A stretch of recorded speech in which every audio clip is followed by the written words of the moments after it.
ਸਤਿ ਸ਼੍ਰੀ ਅਕਾਲ, ਨਮਸਕਾਰ ਤੇ ਆਦਾਬ। ਮੈਂ ਹਾਂ ਹਰਜਿੰਦ ਕੌਰ ਮੰਗੜ ਤੇ ਤੁਸੀਂ ਦੇਖ ਰਹੇ ਹੋ ਇੰਡੋਜ਼ ਟੀਵੀ। ਸਵਾਗਤ ਹੈ ਜੀ ਸਾਰਿਆਂ ਦਾ।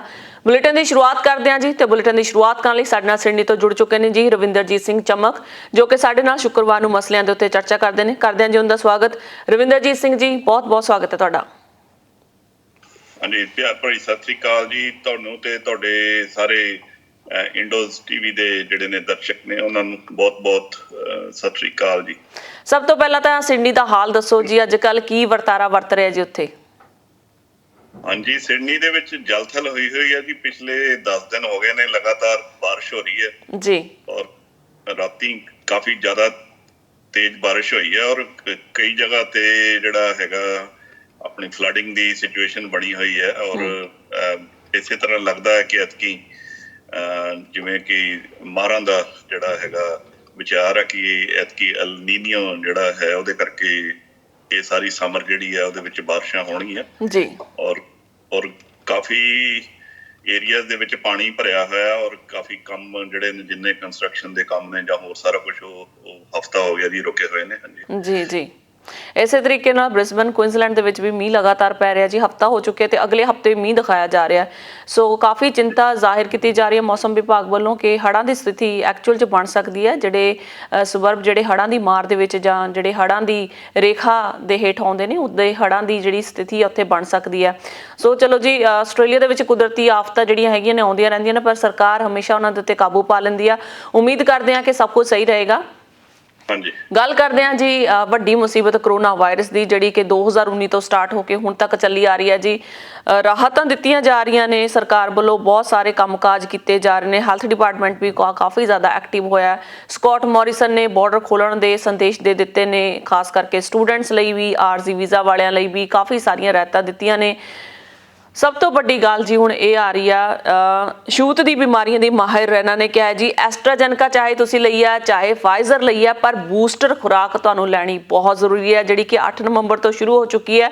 ਸੋ ਜਿਹੜੀ ਫਾਈਜ਼ਰ ਦੀ ਗੱਲ ਕੀਤੀ ਜਾ ਰਹੀ ਹੈ ਉਹਦਾ ਅਸਰ ਕਿਹਾ ਜਾ ਰਿਹਾ ਕਿ 6 ਮਹੀਨਿਆਂ ਤੱਕ ਹੀ ਰਹਿੰਦਾ, ਉਸ ਤੋਂ ਬਾਅਦ ਬੂਸਟਰ ਖੁਰਾਕ ਜਿਹੜੀ ਹੈਗੀ ਲੈਣੀ ਜ਼ਰੂਰੀ ਹੈ। ਹਾਂਜੀ ਹਰਜਿੰਦ ਜੀ, ਜਿਹੜੇ ਕਰੋਨਾ ਵਾਇਰਸ ਦੇ ਰੋਕਥਾਮ ਵਾਸਤੇ ਕਈ ਤਰ੍ਹਾਂ ਦੀਆਂ ਵੈਕਸੀਨ ਜਿਹੜੀਆਂ ਨੇ ਉਹ ਜਿਹੜੀਆਂ ਇਜਾਦ ਹੋਈਆਂ ਨੇ, ਜਿਵੇਂ ਕਿ ਫਾਈਜ਼ਰ, ਐਸਟਰਾਜ਼ੈਨੇਕਾ, ਕੋਵੈਕਸਿਨ ਤੇ ਜਿਹੜੀ ਚਾਈਨਾ ਦੀ ਹੈਗੀ ਸਾਈਨੋਵੈਕਸ, ਔਰ ਜਰਮਨੀ ਦੇ ਵਿੱਚ ਵੀ ਕੋਈ ਉਹਨਾਂ ਦੇ ਹੈ ਆਪਣੀ ਜਿਹੜੀ ਵੈਕਸੀਨ ਕੱਢੀ ਗਈ ਹੈ। ਔਰ ਇਹ ਹਰ ਇੱਕ ਦਾ ਵੱਖਰਾ ਵੱਖਰਾ ਜਿਹੜਾ ਅਸਰ ਹੈ ਔਰ ਵੱਖਰਾ ਵੱਖਰਾ ਉਹਦਾ ਟਾਈਮ ਹੈ, ਜਿਹੜੇ ਅਸਰ ਕਿੰਨੀ ਦੇਰ ਤੱਕ ਰਹੇਗਾ। ਔਰ ਬੂਸਟਰ ਡੋਜ਼ ਜਿਹੜਾ ਕਿ ਮਾਹਰਾਂ ਵੱਲੋਂ ਦੱਸਿਆ ਜਾ ਰਿਹਾ ਕਿ ਸੈਕਿੰਡ ਡੋਜ਼ ਲੱਗਣ ਤੋਂ 6 ਮਹੀਨੇ ਬਾਅਦ ਜਿਹੜੀ ਆ ਜਿਹੜੀ ਥਰਡ ਜਿਹੜੀ ਬੂਸਟਰ ਡੋਜ਼, ਤੀਜੀ ਡੋਜ਼ ਜਿਹੜੀ ਆ ਉਹ ਲਗਵਾਉਣੀ ਪਵੇਗੀ। ਔਰ ਉਹਦੇ ਵਿੱਚ ਪਹਿਲ ਉਹਨਾਂ ਨੂੰ ਦਿੱਤੀ ਜਾਵੇਗੀ ਜਿਹੜੇ ਕਿ ਸਿਹਤ ਦੇ ਪੱਖੋਂ ਜਿਹੜੇ ਕਿ ਜਿਨ੍ਹਾਂ ਦੀ ਜਿਹੜੀ ਇਮਿਊਨਿਟੀ ਘੱਟ ਹੈ ਜਾਂ ਜਿਹੜੇ ਵਨਰੇਬਲ ਲੋਕ ਨੇ, ਬਜ਼ੁਰਗ ਨੇ ਜਾਂ ਨਰਸਿੰਗ ਹੋਮਸ ਦੇ ਵਿੱਚ ਨੇ, ਓਲਡ ਏਜ ਵਿੱਚ ਨੇ, ਉਹਨਾਂ ਨੂੰ ਪਹਿਲਾਂ ਉਹਨਾਂ ਨੂੰ ਵੈਕਸੀਨ ਦਿੱਤੀ ਜਾਏਗੀ। ਹਾਂਜੀ ਜੀ ਰਵਿੰਦਰਜੀਤ ਸਿੰਘ ਜੀ, ਸਰਕਾਰ ਵੱਲੋਂ ਹੁਣ ਕਿਹਾ ਜਾ ਰਿਹਾ ਕਿ ਥਰਡ ਡੋਜ਼ ਜਿਹੜੀ ਬੂਸਟਰ ਡੋਜ਼ ਲੈਣੀ ਜ਼ਰੂਰੀ ਹੈ। ਪਹਿਲਾਂ 2 ਡੋਜ਼ ਦੇ ਉੱਤੇ ਹੀ ਇਹਨਾਂ ਨੇ ਕਹਿਤਾ ਸੀਗਾ ਕਿ ਆ ਜਾ ਸਕਦੇ ਆ, ਟਰੈਵਲ ਦੇ ਉੱਤੇ ਕੋਈ ਰਿਸਟ੍ਰਿਕਸ਼ਨਸ ਨਹੀਂ ਹੈ ਜਿਨ੍ਹਾਂ ਨੇ ਡਬਲ ਡੋਜ਼ ਲੈ ਲਿਆ, ਪਰ ਤੀਜੀ ਡੋਜ਼ ਦੀ ਹੁਣ ਗੱਲ ਕੀਤੀ ਜਾ ਰਹੀ ਹੈ ਜਿਹਨੂੰ ਬੂਸਟਰ ਡੋਜ਼ ਕਿਹਾ ਜਾ ਰਿਹਾ। ਮਾਹਿਰਾਂ ਵੱਲੋਂ ਇਹ ਕੋਈ ਗੱਲ ਨਹੀਂ ਕਹੀ ਗਈ ਹੈ ਕਿ ਇਹ ਬੂਸਟਰ ਡੋਜ਼ ਵੀ ਅੱਗੇ ਜਾ ਕੇ ਕਿੰਨੀ ਦੇਰ ਲਈ ਅਸਰ ਕਰੇਗੀ। ਜੇ ਉਹਦਾ ਵੀ 6 ਮਹੀਨੇ ਲਈ ਅਸਰ ਹੋਇਆ, ਉਸ ਤੋਂ ਬਾਅਦ ਫਿਰ ਕੋਈ ਹੋਰ ਡੋਜ਼ ਆਵੇਗੀ, ਕਿਉਂਕਿ ਬਹੁਤ ਸਾਰੇ ਲੋਕ ਜਿਹੜੇ ਹੈਗੇ ਨੇ ਕੋਵਿਡ ਵੈਕਸੀਨ ਡੋਜ਼ ਦੇ ਖਿਲਾਫ ਨੇ। ਉਹਨਾਂ ਦਾ ਇਹੀ ਮੰਨਣਾ ਹੈ ਕਿ ਜਿਨ੍ਹਾਂ ਨੇ ਕਰੋਨਾ ਵਾਇਰਸ ਦੀ ਵੈਕਸੀਨ ਲੈ ਲਈ ਹੈ ਉਹ ਕਿਹੜੇ ਪੂਰੇ ਸੁਰੱਖਿਅਤ ਨੇ, ਉਹਨਾਂ ਨੂੰ ਵੀ ਕਰੋਨਾ ਵਾਇਰਸ ਹੋ ਰਿਹਾ। ਬਾਕੀ ਹੁਣ ਇਹਨਾਂ ਨੇ ਕਲੀਅਰ ਕਰ ਹੀ ਦਿੱਤਾ ਕਿ 6 ਮਹੀਨੇ ਹੀ ਅਸਰ ਕਰਦੀ ਹੈ। ਸੋ 6 ਮਹੀਨੇ ਬਾਅਦ ਕਿੰਨੀਆਂ ਕੁ ਡੋਜ਼ਾਂ ਲੈਣੀਆਂ ਪੈਣਗੀਆਂ ਜੀ?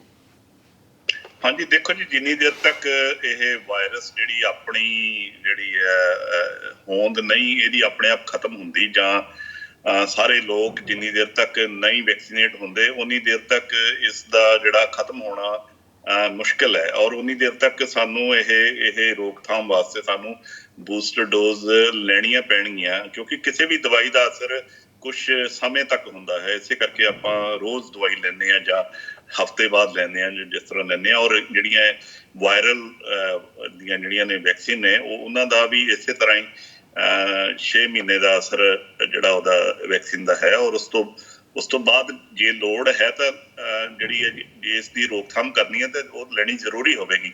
ਹਰ ਸਾਲ ਸਰਕਾਰ ਵੱਲੋਂ ਜਾਂ ਫਲੂ ਵੈਕਸੀਨ ਲਗਾਈ ਜਾਂਦੀ ਹੈ ਸਾਰੇ ਕੰਮਾਂ ਤੇ, ਔਰ ਸਾਰੇ ਜਿਹੜੇ ਨੇ ਨਰਸਿੰਗ ਹੋਮਾਂ ਦੇ ਵਿੱਚ ਹਰ ਸਾਲ ਲੱਗਦੀ ਹੈ। ਉਹ ਇਸੇ ਕਰਕੇ ਹੁੰਦੀ ਹੈ ਵੀ ਜਿਹੜੀਆਂ ਵੀ ਕੋਈ ਅਪਡੇਟ ਹੁੰਦੀ ਹੈ ਜਾਂ ਜਿਹੜੀ ਵਾਇਰਸ ਆ ਇਹ ਆਪਣੇ ਆਪ ਨੂੰ ਮਿਊਟੇਟ ਕਰਕੇ ਇਹਦੀ ਵੱਖਰੀ ਜਿਹੜੀ ਆ ਇੱਕ ਹੋਂਦ ਹੋਰ ਪੈਦਾ ਹੋ ਜਾਂਦੀ ਹੈ। ਉਸ ਨੂੰ ਕੰਟਰੋਲ ਕਰਨ ਵਾਸਤੇ ਫਿਰ ਤੁਹਾਨੂੰ ਲਗਾਤਾਰ ਵੈਕਸੀਨ ਵੀ ਅਪਡੇਟ ਕਰਨੀ ਪੈਂਦੀ ਹੈ। ਇਸ ਕਰਕੇ ਉਹ ਜਿੰਨੀ ਦੇਰ ਤੱਕ ਇਹਦੀ ਜਿਹੜੀ ਮਾਰ ਰਵੇਗੀ ਉਨੀ ਦੇਰ ਤੱਕ ਇਹ ਸਾਨੂੰ ਜਿਹੜੀਆਂ ਬੂਸਟਰ ਡੋਜ਼ ਲੈਣੀਆਂ ਪੈਣਗੀਆਂ। ਹਾਂਜੀ, ਜੇ ਇਹਦਾ ਇਹ ਹੈ ਵੀ ਇਹਦੇ ਨਾਲ ਇਹ ਕੋਈ ਗਰੰਟੀ ਨਹੀਂ ਹੈ ਵੀ ਤੁਹਾਨੂੰ ਕਰੋਨਾ ਨਹੀਂ ਹੋਵੇਗਾ, ਪਰ ਜੇ ਤੁਸੀਂ ਵੈਕਸੀਨ ਲਈ ਹੈ ਉਹਦੇ ਨਾਲ ਇਹ ਯਕੀਨੀ ਬਣ ਜਾਂਦਾ ਕਿ ਤੁਹਾਨੂੰ ਉਹਦਾ ਕੋਈ ਮਾਰੂ ਅਸਰ ਬਹੁਤਾ ਨਹੀਂ ਹੋਵੇਗਾ। ਔਰ ਜਿਹੜੇ ਕਈ ਲੋਕ ਜਿਹੜੇ ਨੇ ਹੋਰ ਬਿਮਾਰੀਆਂ ਤੋਂ ਗ੍ਰਸਤ ਨੇ ਉਹਨਾਂ ਨੂੰ ਜੇ ਨਾ ਵੈਕਸੀਨ ਲਈ ਹੋਵੇ ਤਾਂ ਉਹਨਾਂ ਦੀ ਜਾਨ ਨੂੰ ਜ਼ਿਆਦਾ ਖਤਰਾ ਹੈ। ਔਰ ਇਸ ਕਰਕੇ ਜਿਹੜੀ ਵੈਕਸੀਨ ਇੱਕ ਤਰ੍ਹਾਂ ਪ੍ਰੀਵੈਂਟਿਵ ਕਹਿ ਲਓ ਤੁਸੀਂ ਜਾਂ ਹੈਗਾ। ਪਰ ਦੂਜੇ ਪਾਸੇ ਦੇਖਿਆ ਜਾਵੇ ਜੀ ਇਹਦੇ ਮਾਰੂ ਅਸਰ ਵੀ ਬਹੁਤ ਨੇ। ਕਈ ਜੇ ਸੋਸ਼ਲ ਮੀਡੀਆ ਦੇ ਉੱਤੇ ਵੀਡੀਓਜ਼ ਤੁਸੀਂ ਦੇਖੋ, ਕਈਆਂ ਦੇ ਡੋਜ਼ ਲੈਣ ਤੋਂ ਬਾਅਦ ਅੰਗ ਪੈਰ ਖੜ ਗਏ ਨੇ, ਕਈਆਂ ਨੂੰ ਅਧਰੰਗ ਹੋ ਗਿਆ ਜਾਂ ਕਈ ਨਮ ਹੋ ਗਏ ਨੇ, ਕਈਆਂ ਨੂੰ ਬੁਖਾਰ ਦੀ ਬੜੀ ਸਥਿਤੀ ਆ ਜਾਂਦੀ ਹੈ ਜਾਂ ਕਈਆਂ ਦੇ ਅੰਗ ਪੈਰਾਂ ਦੇ ਵਿੱਚ ਵੀ ਕੋਈ ਤਕਲੀਫ ਆ ਜਾਂਦੀ ਹੈ। ਹਰਜਿੰਦਰ ਜੀ, ਹਰ ਇੱਕ ਮੈਡੀਸਿਨ ਦਾ ਕੋਈ ਨਾ ਕੋਈ ਸਾਈਡ ਇਫੈਕਟ ਹੁੰਦਾ। ਉਹਦੇ ਵਿੱਚ ਕਈ ਕੰਬੀਨੇਸ਼ਨ ਹੋ ਸਕਦੇ ਨੇ ਫੈਕਟਰ ਜਿਹੜੇ ਕਿ ਜਿਹਦੇ ਨਾਲ ਕਿਸੇ ਨੂੰ ਕੋਈ 100 ਦੇ ਵਿੱਚੋਂ ਇੱਕ ਨੂੰ ਜਾਂ ਦੋ ਨੂੰ ਜਿਹੜਾ ਕੋਈ ਉਹਦਾ ਭੈੜਾ ਅਸਰ ਹੋਇਆ ਹੋਵੇ ਜਾਂ ਬੁਰਾ ਅਸਰ ਪਿਆ ਹੋਵੇ। ਇਹ ਆਮ ਤੌਰ ਤੇ ਹਰ ਇੱਕ ਦਵਾਈ ਦੇ ਨਾਲ ਹਰ ਇੱਕ ਮੈਡੀਸਿਨ ਦਾ ਅਸਰ ਵੀ ਹੁੰਦਾ ਹੈ ਔਰ ਉਹਦਾ ਸਾਈਡ ਇਫੈਕਟ ਵੀ ਹੁੰਦਾ ਹੈ। ਔਰ ਇਹ ਦੋਨੇ ਚੀਜ਼ਾਂ ਨਾਲ ਚੱਲਦੀਆਂ। ਬਲਕਿ ਇਹਦਾ ਬਹੁਤ ਅੱਛਾ ਰਿਜ਼ਲਟ ਹੈ ਕਿ ਜਿਹੜੇ ਮੋਰ ਦੈਨ 98% ਲੋਕ ਜਿਹੜੇ ਨੇ ਉਹਨਾਂ ਨੂੰ ਕੋਈ ਇਹਦਾ ਸਾਈਡ ਇਫੈਕਟ ਨਹੀਂ ਹੋਇਆ ਹੈ, ਜਿਹੜੀ ਕਿ ਬਹੁਤ ਵੱਡੀ ਸਕਸੈਸਫੁਲ ਜਿਹੜੀ ਵੈਕਸੀਨ ਹੋ ਨਿਬੜੀ ਹੈ। ਔਰ ਕਈ ਲੋਕ ਜਿਹੜੇ ਨੇ ਉਹ ਸ਼ੁਰੂ ਤੋਂ ਹੀ ਇਸ ਦੇ ਵਿਰੋਧ ਵਿੱਚ ਨੇ ਔਰ ਉਹਨਾਂ ਦਾ ਜਿਹੜਾ ਹੈਗਾ ਉਹਨਾਂ ਦਾ ਮਨ ਬਦਲਣਾ ਜਾਂ ਉਹਨਾਂ ਦੀ ਜਿਹੜੀ ਹੈ ਉਹਨਾਂ ਦੀ ਤਵਜਨ ਜਿਹੜਾ ਉਹਨਾਂ ਦਾ ਉਸ ਪਾਸੇ ਨੈਗੇਟਿਵ ਵਾਲੇ ਪਾਸੇ ਜ਼ਿਆਦਾ ਚੱਲਦਾ। ਇਸ ਕਰਕੇ ਇਸ ਨੂੰ ਬੜੇ ਲੋਕਾਂ ਨੇ ਆਪਣੇ ਆਸਟ੍ਰੇਲੀਆ ਦੇ ਵਿੱਚ ਹੁਣ ਇਸ ਵੇਲੇ 90% ਤੋਂ ਲੋਕਾਂ ਨੇ ਵੱਧ ਲੋਕਾਂ ਨੇ ਫੁੱਲ ਵੈਕਸੀਨੇਸ਼ਨ ਲੈ ਲਈ ਹੈ। ਇਹਦਾ ਮਤਲਬ ਵੀ ਮੈਜੋਰਟੀ ਜਿਹੜੇ ਲੋਕ ਨੇ ਉਹ ਇਸ ਦੇ ਹੱਕ ਵਿੱਚ ਨੇ। ਜੀ ਗੱਲ ਕਰਦੇ ਹਾਂ ਜੀ ਭਾਰਤ ਦੀ ਕਿਸਾਨੀ ਅੰਦੋਲਨ ਦੀ। ਅੱਜ ਕਿਸਾਨੀ ਅੰਦੋਲਨ ਦੀ ਵਰ੍ਹੇਗੰਢ ਹੈ ਜੀ। ਪੂਰਾ 1 ਸਾਲ ਹੋ ਚੁੱਕਿਆ। 26 ਨਵੰਬਰ ਨੂੰ ਕਿਸਾਨੀ ਅੰਦੋਲਨ ਦੀ ਸ਼ੁਰੂਆਤ ਹੋਈ ਸੀ। ਦਿੱਲੀ ਦੇ ਵਿੱਚ 3 ਡੇਰੇ ਲਗਾਏ ਗਏ ਸਨ, ਸਿੰਘੂ, ਟਿਕਰੀ ਤੇ ਗਾਜ਼ੀਆਬਾਦ ਦੇ ਵਿੱਚ। ਕਿਸਾਨਾਂ ਵੱਲੋਂ ਅੱਜ ਖਾਸ ਕਰਕੇ ਉਹ ਖੁਸ਼ੀ ਉਲਾਸ ਦੇਖਿਆ ਜਾ ਰਿਹਾ, ਜਸ਼ਨ ਮਨਾਏ ਜਾ ਰਹੇ ਨੇ ਕਿਉਂਕਿ 3 ਕਾਲੇ ਕਾਨੂੰਨ ਰੱਦ ਕਰਨ ਦੀ ਗੱਲ ਕੀਤੀ ਗਈ ਹੈ। ਪਰ ਕਿਸਾਨਾਂ ਦੀਆਂ ਜਿਹੜੀਆਂ ਮੰਗਾਂ ਜੀ 6 ਖਾਸ ਕਰਕੇ ਜਿਹੜਾ ਉਹਨਾਂ ਨੇ ਖਰੜਾ ਪੇਸ਼ ਕੀਤਾ, ਚਿੱਠੀ ਲਿਖੀ ਹੈ ਕੇਂਦਰ ਸਰਕਾਰ ਨੂੰ ਕਿ ਜਿਹੜੀਆਂ ਖਾਸ 6 ਮੰਗਾਂ ਹੈਗੀਆਂ ਉਹਨਾਂ ਵੱਲ ਵਿਸ਼ੇਸ਼ ਧਿਆਨ ਦਿੱਤਾ ਜਾਵੇ। ਅੱਜ ਰੌਣਕਾਂ ਲੱਗੀਆਂ ਜੀ, ਜਸ਼ਨ ਮਨਾਏ ਜਾ ਰਹੇ ਨੇ। ਹਾਂਜੀ ਹਰਜਿੰਦਰ ਜੀ, ਬਹੁਤ ਕਹਿ ਲਓ ਵੀ ਘਾਲੀ ਹੈ ਸਾਡੇ ਜਿਹੜੇ ਨੇ ਕਿਰਤੀ ਕਿਸਾਨਾਂ ਨੇ। ਔਰ ਜਿਹੜਾ ਪੰਜਾਬ ਦੇ ਵਿੱਚ ਇਹ ਅੰਦੋਲਨ ਦਿੱਲੀ ਵਿੱਚ ਸ਼ੁਰੂ ਹੋਣ ਤੋਂ 6 ਮਹੀਨੇ ਪਹਿਲਾਂ ਤੋਂ ਚੱਲ ਰਿਹਾ ਸੀ। ਔਰ ਇੱਕ ਪੂਰਾ ਸਾਲ ਦਿੱਲੀ ਵਿੱਚ ਅੱਜ ਹੋ ਗਿਆ। ਸਾਡੇ ਜੁਝਾਰੂ ਜਿਹੜੇ ਨੇ ਕਿਸਾਨ ਵੀਰ ਔਰ ਜਿਹੜੇ ਮਜ਼ਦੂਰ ਵੀਰ ਔਰ ਸਾਰੇ ਬਜ਼ੁਰਗ ਮਾਤਾਵਾਂ ਭੈਣਾਂ ਜਿਹੜੀਆਂ ਨੇ ਉੱਥੇ ਸਾਲ ਤੋਂ ਬੈਠੇ ਨੇ। ਔਰ ਬੜੀ ਸਿਰੜੀ ਜਿਹੜੀ ਹੈ ਇਹ ਸਿਰੜ ਵਾਲੀ ਜਿਹੜੀ ਹੈਗੀ ਆ ਆਪਣੀ ਘਾਲੀ ਆ ਉਹਨਾਂ ਨੇ। ਔਰ ਇਹ ਗੁਰੂ ਮਹਾਰਾਜ ਦੇ ਜਿਹੜੇ ਪਹਿਲੇ ਗੁਰੂ ਸ੍ਰੀ ਗੁਰੂ ਨਾਨਕ ਦੇਵ ਸਾਹਿਬ ਜੀ ਦੇ ਪ੍ਰਕਾਸ਼ ਪੁਰਬ ਤੇ ਦੇਸ਼ ਦੇ ਪ੍ਰਧਾਨ ਮੰਤਰੀ ਨੇ ਇਹ ਐਲਾਨ ਕੀਤਾ ਕਿ ਜਿਹੜੇ ਨੇ ਕਾਲੇ ਕਾਨੂੰਨ 3 ਨੇ ਉਹ ਵਾਪਸ ਲਏ ਜਾਣਗੇ। ਔਰ ਉਹਨਾਂ ਦੀ ਜਿਹੜੀ ਕਾਰਵਾਈ ਹੈਗੀ ਜਿਹੜੀ ਕਿ ਸੰਸਦ ਵਿੱਚ ਹੋਣੀ ਹੈ, ਦੋਨਾਂ ਸਦਨਾਂ ਦੇ ਵਿੱਚ, ਉਹ ਪਾਸ ਹੋਣ ਵਾਸਤੇ ਮੇਰਾ ਖਿਆਲ 27 ਤਰੀਕ ਉਹਨਾਂ ਨੇ ਦਿੱਤੀ ਸੀ ਕਿ 27 ਤਰੀਕ ਨੂੰ ਸੈਸ਼ਨ ਸ਼ੁਰੂ ਹੋ ਰਿਹਾ ਜੋ ਕਿ ਕੱਲ ਨੂੰ ਹੋ ਰਿਹਾ। ਉਹਦੇ ਵਿੱਚ ਤੋਂ ਪਾਸ ਹੋ ਜਾਵੇਗਾ। ਬਾਕੀ ਬੜੀ ਖੁਸ਼ੀ ਵਾਲੀ ਗੱਲ ਆ, ਬੜੀ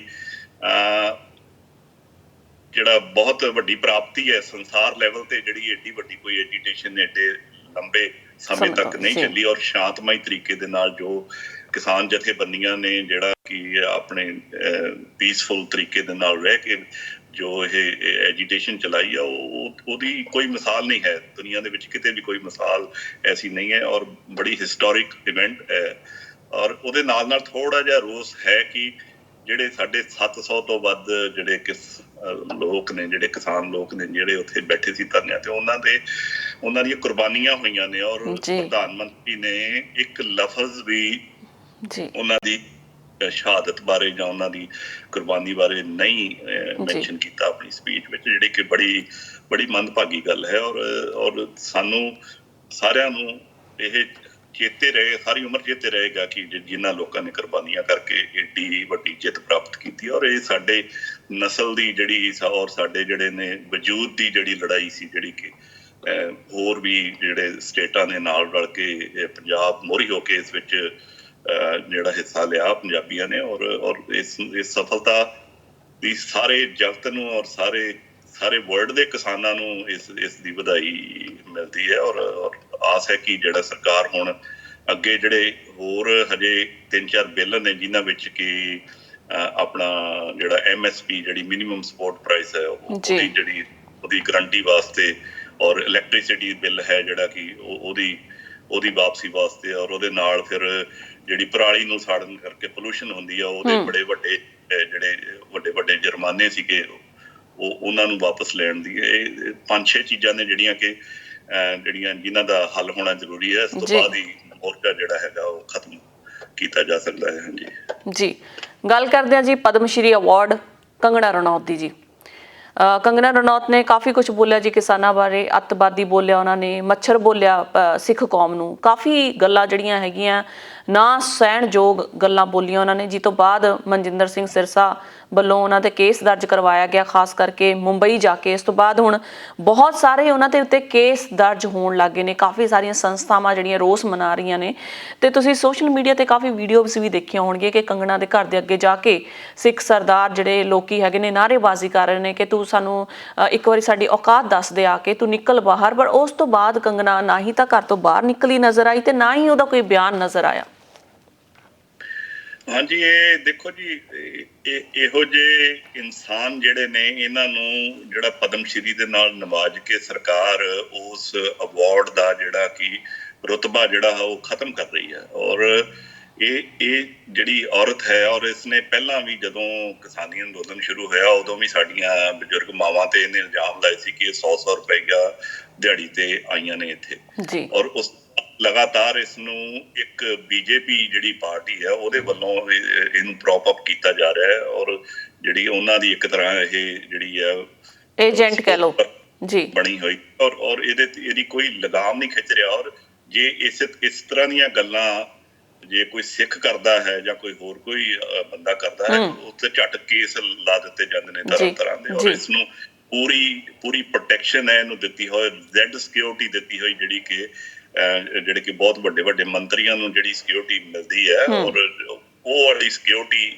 ਇਹ ਲੈ ਕੇ ਚੱਲਦੀ ਹੈ। ਔਰ ਇਹ ਮਤਲਬ ਕਿ ਜੇ ਇਹਨੇ ਬੋਲਣਾ ਹੈ, ਇਸ ਤਰ੍ਹਾਂ ਦੀ ਕੋਈ ਇਹਨੇ ਸਟੇਟਮੈਂਟ ਦੇਣੀ ਹੈ, ਤਾਂ ਓਪਨ ਵਿੱਚ, ਜਿਵੇਂ ਬਾਕੀ ਕਿਸਾਨ ਜਿਹੜੇ ਨੇ ਬਿਨਾਂ ਕਿਸੇ ਸਿਕਿਉਰਿਟੀ ਦੇ ਬੋਲਦੇ ਨੇ ਜਾਂ ਆਪਣੀਆਂ ਸਟੇਟਮੈਂਟਾਂ ਦਿੰਦੇ ਨੇ, ਆ ਕੇ ਬਾਹਰ ਸਟੇਟਮੈਂਟ ਦਵੇ, ਫਿਰ ਪਤਾ ਲੱਗੇ ਕਿਸ ਤਰ੍ਹਾਂ ਕਿਸ ਭਾਅ ਵੇਖਦੀ ਹੈ। ਔਰ ਇਹ ਬਹੁਤ ਹੀ ਜਿਹੜੀ ਮੰਦਭਾਗੀ ਘਟਨਾ ਕਿ ਇਹੋ ਜਿਹੇ ਲੋਕ ਜਿਹੜੇ ਕਿ ਧਰਮ ਦੇ ਨਾਂ ਤੇ ਜਿਹੜੇ ਨੇ ਕੋਈ ਨਾ ਕੋਈ ਜਿਹੜਾ ਸਿਆਪਾ ਪਾ ਕੇ ਜਿਹੜਾ ਕਿ ਦੇਸ਼ ਨੂੰ ਜਿਹੜਾ ਉਸ ਭੱਠੀ ਵਿੱਚ ਫਿਰ ਦੁਬਾਰਾ ਸੁੱਟਣਾ ਚਾਹੁੰਦੇ ਨੇ, ਇਹੋ ਜਿਹਿਆਂ ਨੂੰ ਸਰਕਾਰ ਵੱਲੋਂ ਇਹੋ ਜਿਹਿਆਂ ਨੂੰ ਜਿਹੜਾ ਕਿ ਸਜ਼ਾ ਦਿੱਤੀ ਜਾਣੀ ਚਾਹੀਦੀ, ਨਾ ਕਿ ਜਿਹੜੇ ਕਿ ਸਿੱਖ ਜਾਂ ਹੋਰ ਕਿਸੇ ਬੰਦੇ ਵੱਲੋਂ ਇਹਨਾਂ ਉੱਤੇ ਕੇਸ ਕੀਤਾ ਜਾਵੇ। ਜਿਹੜਾ ਲਾਅ ਹੈਗਾ, ਜਿਹੜੇ ਕਾਨੂੰਨ ਨੇ ਦੇਸ਼ ਦੇ, ਉਹ ਸਾਰਿਆਂ ਤੇ ਬਰਾਬਰ ਦੇ ਲਾਗੂ ਹੋਣੇ ਚਾਹੀਦੇ, ਨਾ ਕਿ ਤੁਸੀਂ ਇੱਕ ਤੇ ਫਿਰਕੇ ਦੇ ਲੋਕਾਂ ਨੂੰ ਤੁਸੀਂ ਦਬਾਉਣ ਦੀ ਲਗਾਤਾਰ ਕੋਸ਼ਿਸ਼ ਕਰੋ। ਔਰ ਉਹਨਾਂ ਨੂੰ ਲਗਾਤਾਰ ਉਹਨਾਂ ਤੇ ਇਸ ਤਰ੍ਹਾਂ ਦੇ ਨਸਲੀ ਔਰ ਜਿਹੜੇ ਆਪਣੇ